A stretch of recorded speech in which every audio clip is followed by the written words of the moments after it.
Avui visitarem l'oest de Sant Feliu, els barris Falguera, Can Maginàs i Can Llobera. Som-hi! El barri de Can Maginàs és el més petit de la ciutat. Està delimitat pels carrers Hospitalet, Laureà Miró, la carretera de la Sanson i les vies ferroviàries. La plaça de Can Maginàs és el punt de reunió dels veïns i veïnes del barri. La masia de Can Maginàs dona nom al barri. És una de les últimes cases pairals que hi ha a la ciutat. Actualment acull serveis de caràcter econòmic i social. Amb la remodelació del barri als anys 90 es construeixen edificis i cases unifamiliars que donen lloc a espais per a infants com el mític parc del Vaixell Pirata. La masia de Can Llobera és un dels últims edificis històrics del barri i data del segle XVI. Després de l'enderroc de bona part de l'edifici, actualment és un centre sociosanitari.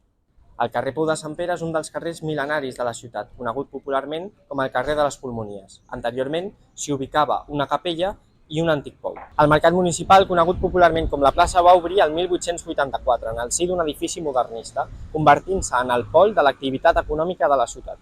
El Palau Falguera és un dels edificis més importants del barri i de la ciutat. Al segle XVII, Jaume Falguera va ordenar la seva construcció. La seva extensió, en un inici, arribava al riu Llobregat.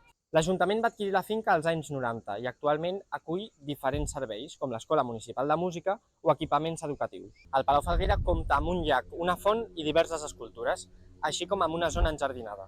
La plaça Rafael Alberti és una de les 3 places que va transformar-se als anys 80. L'espai du aquest nom a petició dels seus veïns i és on es concentren les associacions veïnals del barri. La plaça Alfons Comín va remodelar-se el 2022, tot i construir-se ara fa 40 anys. L'espai porta el nom del polític del PSUC, vinculat al Baix Llobregat i a la ciutat de Sant Feliu.